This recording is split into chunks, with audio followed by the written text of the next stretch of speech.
Բարև ձեզ, այսօր մեր տաղավարում է Հայաստան խմբակցության պատգամավոր Աղվան Վարդանյանը։ Պարոն Վարդանյան, բարև ձեզ, շնորհակալ եմ մեր հրավերը ընդունելու համար։ Բարև ձեզ, ես եմ շնորհակալ։ Պարոն Վարդանյան, վերջի օրերի իրադարձություններից քաղաքական անդրադառնանք, ընտրությունները մոտենում են եւ արդեն իսկ որոշ քաղաքական ուժեր հայտ են ներկայացնում մասնակցության ընտրությունների,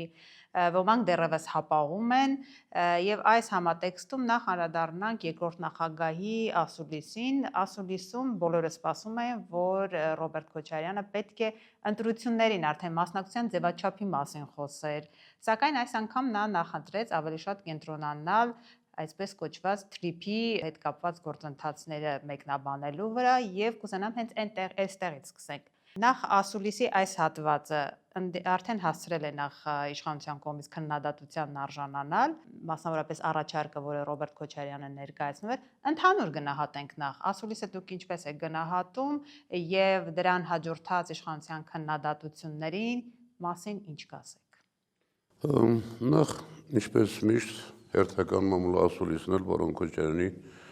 շատ սթափ, պրագմատիկ գնահատականներով իրավիճակին ամբողջովին տիրապետող գնահատականներ էին։ Թրիփի մասը եղել է ընդամենը ասուլիսի նախերգանքը, պատասխանել է տասնյակ լրագրողների հարցերին եւ ամենաբազմազան եւ ներքին եւ արտաքին։ Այս առումով կարծում եմ ամեն անգամ ամեն հաջորդ ասուլիսը շատ ավելի պատրաստված, շատ ավելի ամբողջական տեսակետներ է հայտնում եւ շատ ռեալ տեսակետներ։ Գալով, գիտեք, ես վաղուց իշխանության ներկայացների գնահատականներին գրեթե չեմ էլ հետևում եւ իմաստել չեմ տեսնում նրանք ցանկացած խնդրի պարագայում ինչ որ մարազմատիկ բաներ ասելու են։ Ինչ վերաբերում է թրիփի հետ կապված Քոչարյանի ոչ թե առաջարկին, այլ ինչ էր հնարավոր անել, որ Ադրբեջանը չհամաձայնվի եւ մենք կարողանանք այդ ճանապարհը մեր կառուցել մեր միջոցներով, շատ պրագմատիկ, շատ տրամաբանական առաջարկություն էր։ Քոչարյանը չի ասել, որ մենք պետք է պնդեինք ճանապարհը միջանցքը երկարացնեինք կամ չգիտեմ ինչ անեինք, ասել է, որ մենք պետք է կարողանայինք հակաքայլ առաջարկեինք, մեր մոտեցումները ներկայացնեինք, ինչին բնականաբար Հեյդարի չէր համաձայնվի եւ մենք շահած դուրս կգայինք։ Այստեղ կա կները քննադատություն, ասում են Քոչարյանը դա ներկայացնելով, ասում է, որ Ալիևը չի համաձայն, ըստ էության ստացվում է, որ մենք չենք ուզում դա իրականանա, Քոչարյանին նկատի ունեմ, չի ուզում դա իրականանա եւ այսպիսով ինչպես իշխանության ներկայացուցիչներ ձևակերպում հերթական ֆոկուսն է արել։ Չէ, Քոչարյանը ընդամենը ասել է, որ այդ պարագայում եթե Ալիևը չհամաձայնվեր, մենք կկառուցեինք այդ ճանապարհը եւ դա այն միակ հատվածն է մեր հանրապետության, որը կարող էր իսկապես ինչ որ շահավետ բան լինել մեզ համար։ Եվ նաև շատ հանգամանորեն ներկայացրել է, թե ինչ կարժիներ այդ ճանապարհը մեր կողմից կառուցելը։ Այնպես որ արդեն ասացի, ԿՊԱ-ականների մեկնաբանությունները, գնահատականները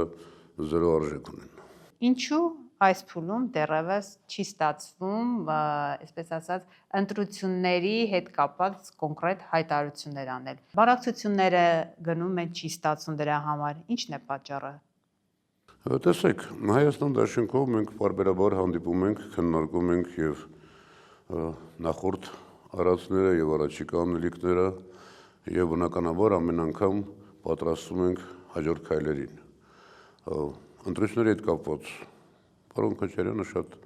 հանգիստ, շատ ճշգրիտ ասել է, որ առայժմ ձևաչափերի հնարավոր դաշինքների մասին խոսակցում մենք չենք անում, կանենք անհրաժեշտ ժամանակին եւ կարծեմ ժամանակները նշել հունվար-փետրվար ամիսներին։ Եվ բնական է, որ այդ քննարկումները ընթանում են, բայց ես կարծում եմ հիմնական կառույցը արդեն պատկերանալի է, թե ինչպես կլինի։ Բայց շատ կախված է նաեւ քաղաքական դաշտի մյուս խաղացողների հարաբերություններից, քննարկումներից, բանակցություններից եւ ամենաէական փոփոխությունը, որ եղել է, հիմա տեսեք, ընդամենը վերջերս էր, որ Կարապետյանների ընտանիքը հայտնի խայտառակ որոշումից հետո կալանավորման պարոն Կարապետյանի որոշում է կայացրել մտնել քաղաքական դաշտ եւ այս առումով լրիվ նոր իրավիճակ է ստեղծվել քաղաքական դաշտում։ Այնպես որ ժամանակ կա ձևաչափի հնարավոր համաձայնությունների առումով որևէ խնդիր այստեղ չկա։ Մենք մեր պատկերացումները բնականաբար ունենք, բայց նաև պիտի ամբողջ դաշտը հասկանանք, ով ինչ է անելու, այստեղ դեռևս անորոշություններ կան, եւ պարոն Քոչարյանը շատ այստեղ էլ կարծում եմ շատ պրագմատիկ առաջարկություն էր անում, քանի որ այսօր եւ բոլոր սոցհարցումները դա այն ցույց տալիս, որ երկու հիմնական ընդդիմադիր ուժերը Հայաստան դաշինքն է Քոչարյանի գլխավորությամբ եւ Կարապետյանների ստեղծելիք թիմը, շատ կարեւոր է, որ մյուս խաղացողները եւս կողմնորոշվեն եւ շատ լավ կլինի, եթե անձամբ կարծիքով, եթե 1, 2, նույնիսկ 3 ընդդիմադիր ուժերը այնպիսի համախմբում ձևավորեն, այնպիսի թիմերով հանդես գան, որ կարողանան հաղթահարել ՇՄ-ը։ Ակնհայտ է, որ այսօր եւ սոցիոլոգիական հացումներն էլ բոլոր այդ են ցույց տալիս, որևէ առանցին քաղաքական ուժ ի վիճակի չի միայնակ հաղթահարել 50+1-ը։ Շատ բան իհարկե կախված է Կարապետյանների հետագա կազմակերպված աշխատանքից, գործողություններից եւ այլն։ Բայց 2, 3, 4 ուժերի համադրությամբ հնարավոր է 2-2.5 անգամ ավելի ձայնավակել, քան ՔՊԱ-ական փոքրիկ խմբակը Կարապետյանի ասած։ Հենց այդ հայտարարությունը Քոչարյանի, որ երկու ուժ հստակ կա, որ անցնում է խորհրդարան, Հայաստան դաշինքը եւ մեր ձևովը, հենց ներընդդիմադիր դաշտում բավական շատ քննադատվեց։ Ինչու է Քոչարյանը հիմնվել ինչ-որ մի սոցիոլոգիական տվյալների վրա, որը դեռևս անհայտ է եւ նսեմացնում է մյուս ընդդիմադիրների գործոն ընտրությունները։ Ովքեր են այդ ընդդիմադիրները։ Ովքեր են քննադատում այս արտահայտությունը։ Անուններ կան։ Նախ շրջանակ կա։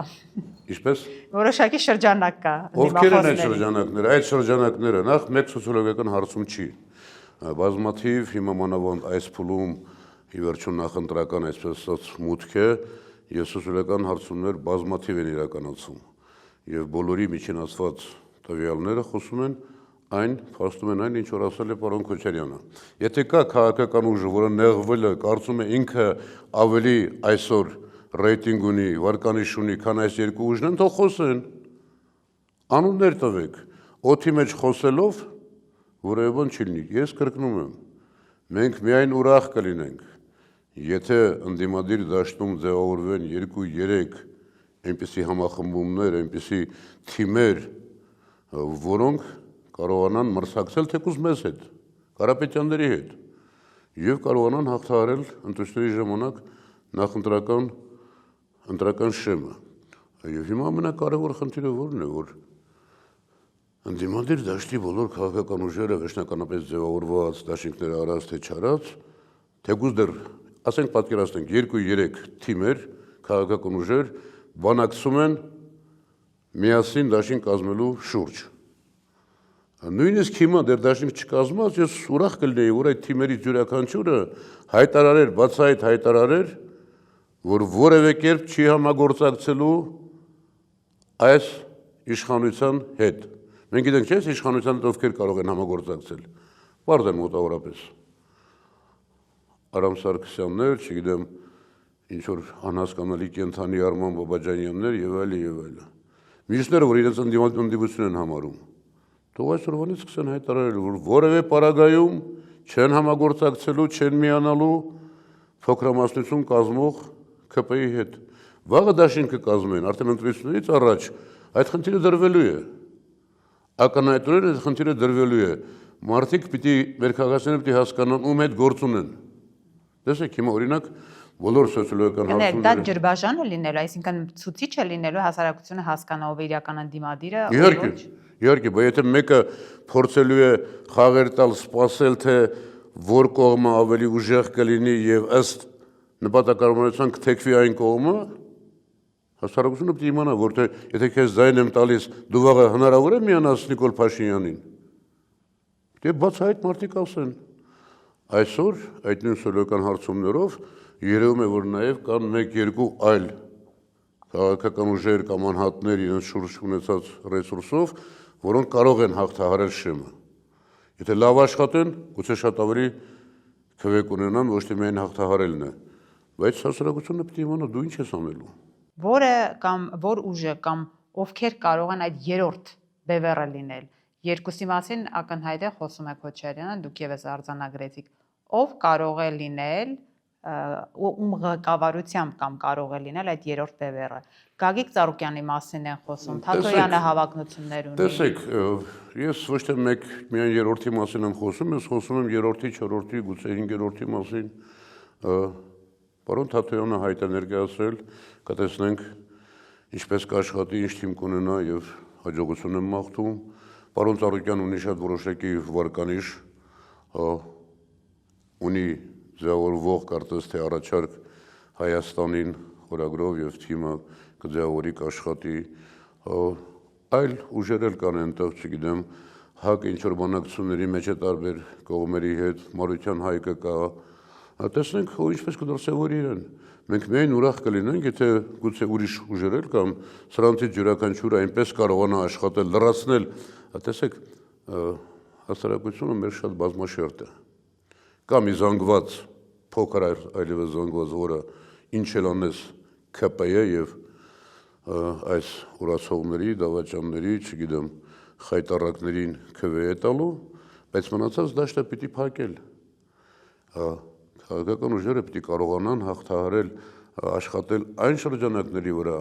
ովքեր անտարբեր են, ովքեր հավատ չունեն, ովքեր չեն մասնակցում ընտրություններին, չափից դուրս կարևոր է, որպեսզի այս ընտրություններով հստակ լինի, թե Հայաստանը ուր է գնում։ Սա վերջն է, թե սա նոր սկզբի հնարավորություն է, արթնացման վերականգնման հնարավորություն է։ Եվ որքան մեծ լինի ընտրողների, այսինքն այս ճակատագրական դիլեման հասկանալի դառնա մեր քաղաքացիների համար, եւ ինչքան մեծ լինի ընտրություններին մասնակցողների թիվը, ոչ թե լինի 30-40%, այլ լինի 60-65%, այնքան ավելի կբացառվի սրանց վերարտադրությունը, որը կդառնա Հայաստանի վերջը։ Այս իշխանությունը, պարոն Վարդանյան, եթե նկատել եք, կրկին նույն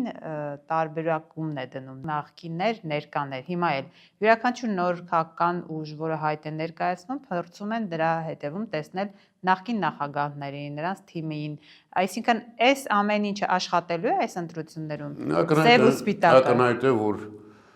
այլևս այդ տրենդը մաշվել է, կորցրել իրենց։ Ամենանախկիններն իրենք են։ Եվ Հայաստանի համար եւ Հայաստանի քաղաքացիության ամենամեծ ողբերգությունները իրենք են բերել։ Արդեն 8-րդ տարին իրենք իշխանություն են, ինչը նշանակում նախկին։ Սա այլևս չի աշխատելու եւ դրա վկայությունն է քաղաքացիների հիասթափությունը այս իշխանությունից, այս փոքրիկ խմբակից եւ իրենց վարկանիշը։ Բնականաբար չի աշխատելու։ Մյուս գործումը փորձելու են խաղաղություն բառը շահարկել, չեմ էլ բացառում, որ սա անընդհատ ինչ որ կողքից այսպես ասած փայտեր են գցելու, տաքացնելու են տարբեր շրջանակներ այս խաղաղություն բառը, որ իրականում, ինչպես Քոչարյանն էլ շատ հստակ ասաց, խաղաղություն չի, այլ կախված ընդամենը մեկ մարդուց։ Տեսեք, ի վերջո ակնհայտ է, չէ՞։ Ուժեղ բանակը խաղաղություն է, թույլ բանակը պատերազմ է։ Այդ ուժեղ բանակ ունենալու համար ինչ անհրաժեշտ։ Տնտեսություն, հզոր տնտեսություն, կազմակերպված տնտեսություն։ Սա է, որ սրանք ավերել են նաև։ Եվ շատ կարևոր է այս առումով Կարապետյանների, Նարեկ Կարապետյանի այս հիմնական ուղղվածությունը տնտեսության վերականգնման վրա, տնտեսական հաջողությունների, որը նաև թույլ կտա դու ունենաս մյուս քո բոլոր անվտանգությունն ապահովող պարամետրերում ուժեղացում, որ կստիպեն նաև քո դաշնակիցներին, քո հակառակորդներին հաշվի առնել քո ուժը, քո ներկայությունը եւ չեն համարձակվի, այսինքն կախված չի լինի խաղաղությունը մեկ մարդու քմաճույքից։ Այսօրվա աշխարհում տեսնում եք ինչ է կատարվում։ Խաղի կանոնները զրոյացվել են, միայն ուժը, վստահությունն է թելադրում, թե ով ինչ կարող է անել։ Այս առումով այն տեսակետները, այն մոտեցումները, որ որդեգրել է Հայաստան դաշինքը, որ որդեգրում են այսօր պարոն Կարապետյանի թիմը, իսկապես հնարավորություն է Հայաստանը հանելու այս իրավիճակից։ Կրկնում եմ, երրորդ անգամ եմ ասում, 5-րդ անգամ կասեմ, միայն ուրախ կլինենք, միայն կողջունենք, եթե այլ քաղաքական ուժեր, դաշինքներ կարողանան այս ուղղությամբ աշխատել եւ լրացնել բացը։ Քանի որ հիշեցրեցիք տնտեսական ծրագրերի մասին եւ հիմա Մերձեովի եւ իր տնտեսական ծրագրերի մասին։ Պարոն Վարդանյան, տպավորություն է, որ Մերձեովը խուսափում է քաղաքական գործընթացների հետ կապված որոշակի կոնկրետ հայտարարություններից եւ միայն տնտեսական թեմաներով է խոսում։ Ինչու է այս իրավիճակը ստեղծվել եւ ինչու են նրանք խուսափում անգամ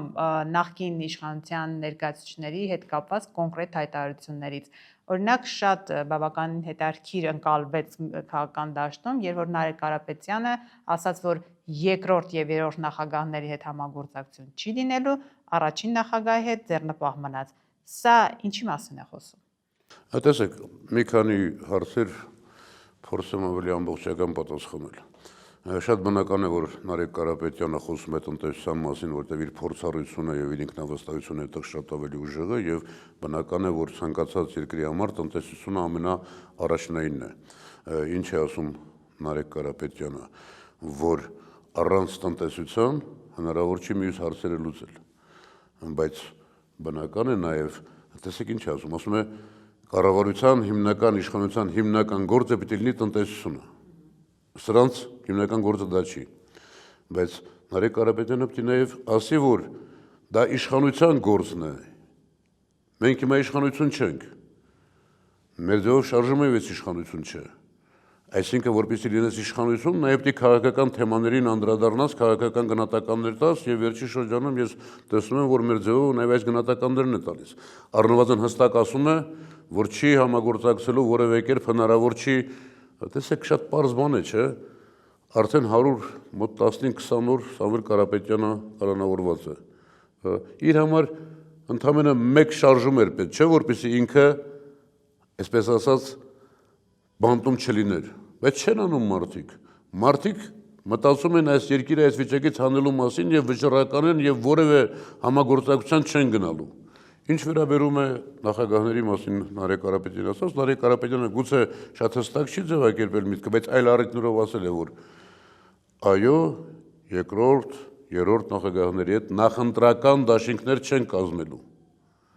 Մենք գնալու ենք առանցին, փորձելու ենք առավելագույն ձայներ ստանալ։ Կավարտվել ընտրությունները, բնականաբար ըստ շեմը հաղթահարած քաղաքական ուժերը բնական է պիտի նստեն, բանակցեն, քննարկեն համագործակցության ձևաչափերը, մեխանիզմները, բացառելով ՔՊ-ի հետ որևէ գործակցություն։ Սա է հիմնական ասելիքը, եւ ես այո համաձայն եմ, որ քանի դեռ դու ընդդիմություն ես, դու նաեւ պիտի քայլ առ քայլ քաղաքական պահանջները, քաղաքական գնահատականները շատ ավելի հստակ ձևակերպես։ Եվ այստեղ էլ իշխանությունը մեղադրում, ասում է դուք մոլորեցնում եք հասարակությանը, իմ ձևովին նկատի ունեմ, որովհետև դուք քվե եք ստանալու, վերջում այդ քվեն կարող է դառնալ Ռոբերտ Քոչարյանի կամ օրինակ Սերժ Սարգսյանի համար այսպես հերթական վերընտրվելու միջոց։ Իսկ եթե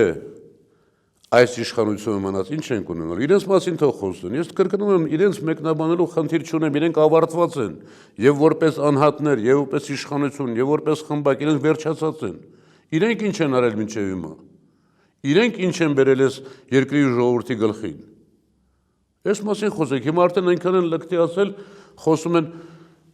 աչքովս ընկավ, չեմ հետևում։ Ինչ վատ կլինի, որ Թուրքիան այստեղ ներդրումներ ունի, մենք էլ Թուրքիայում ներդրումներ կանենք։ Ախր կոպիտ բառերը հարգելով ձեր լրատվամիջոցը չեմ արտահայտում։ Իրենք ավարտված են, իրենք վերջացած են։ Իրենց միակ խնդիրը, միակ նպատակը եւ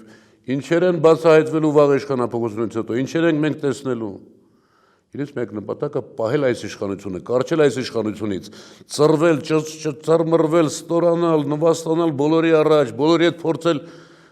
ինչ-որ բաների գնալ, միայն թե իշխանությունը պահեն։ Սրանց այլ բան չի հետաքրքրում, սրանց ոչ Հայաստանն է հետաքրքրում, ոչ ռեգիոնն է հետաքրքրում, ոչ մեր արժանապատվությունը է հետաքրքրում։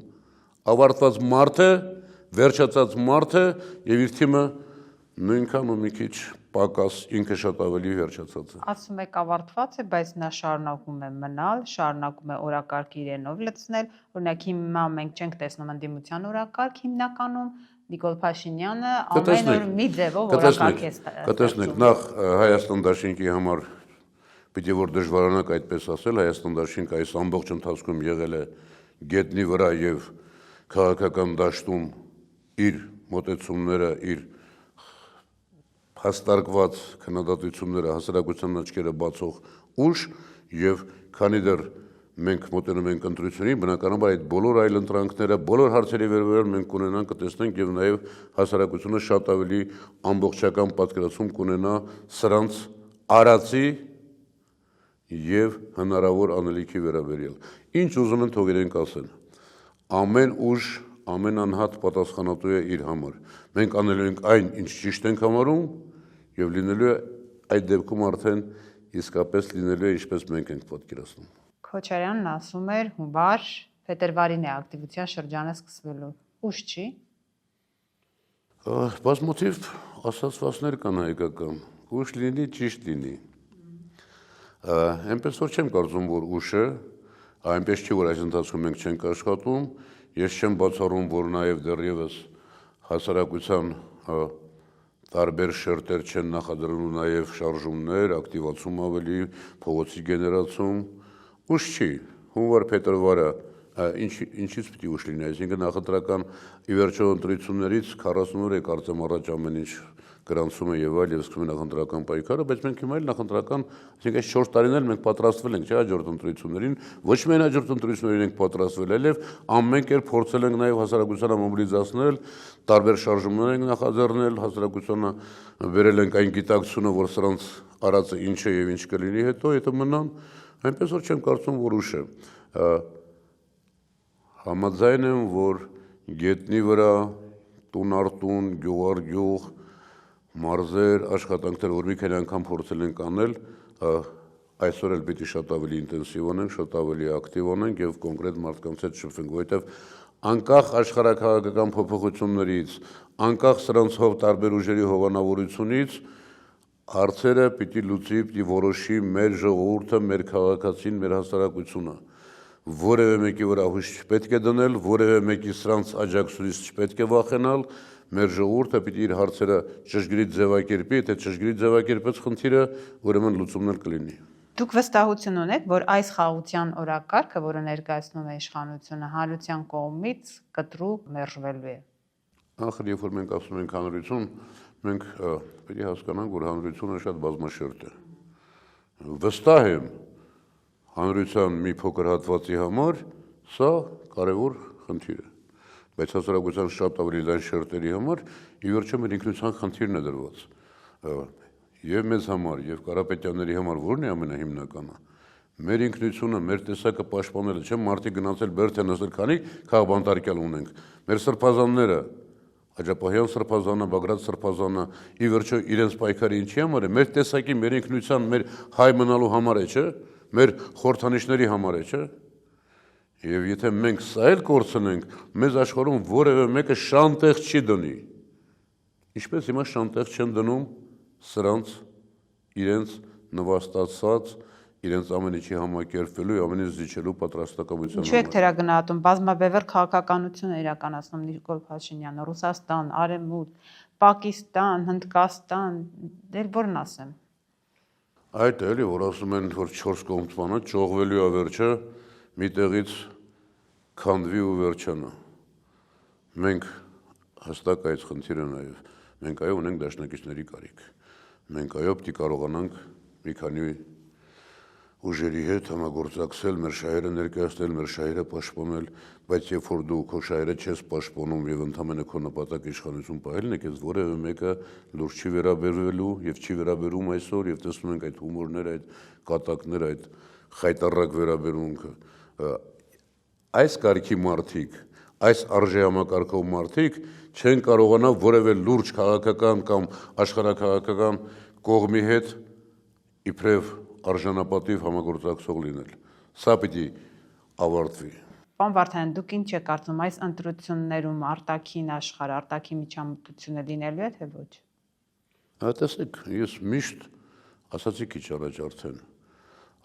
որ տարբեր աշխարհական կենտրոններ կունենան իրենց շահերը, իրենց մոտեցումները, բնական է, բայց որ իրենք չեն որոշողը, այլ մենք ենք որոշողը, սա պիտի լինի հիմնականը։ Որևէ մեկը չի կարող թելադրել եւ ստիպել հայ ժողովրդին անել մի բան, որ իր շահերից չի բխում, եթե այդ ժողովուրդը իսկապես համոզված է, թե հնարավորությունը վերականգնվելու, առաջ գնալու, արժանապատվությունը վերականգնելու ճանապարհը որն է։ Փորձելու են իհարկե եւ արևմուտքն է փորձելու, եւ գուցե հյուսիսն է փորձելու, հարավն է փորձելու, ամենաշատը փորձելու են սրանց դաշնակիցները Ադրբեջանն ու Թուրքիան։ Հիշում եք, չէ՞, նախորդ շրջաններում, երբ որ մազից էր կախված իշխանությունը, Թուրքիան ինչպես էր հայտարարություններ անում եւ պաշտպանում սրանց։ Փորձելու են, բայց խնդիրը լուծողը մենք ենք։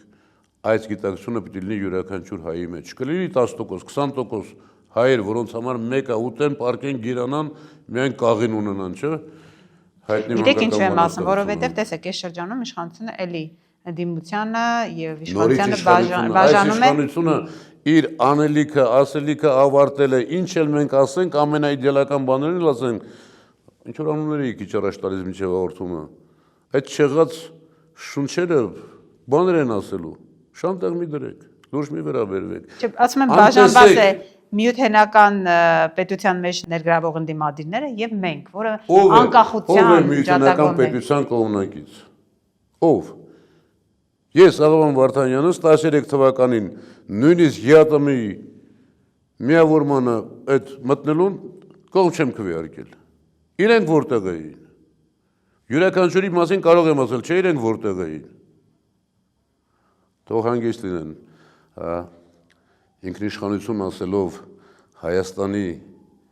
ինքնիշխանությունը ձախողած ինքնիշխանությունը ուղղակի ամենացածր մակարդակի իջեցրած ուժը իրավունք չունի խոսելու ինքնիշխանությունից։ Ինքնիշխանությունից ասել խոսելու իրավունք ունեմ ես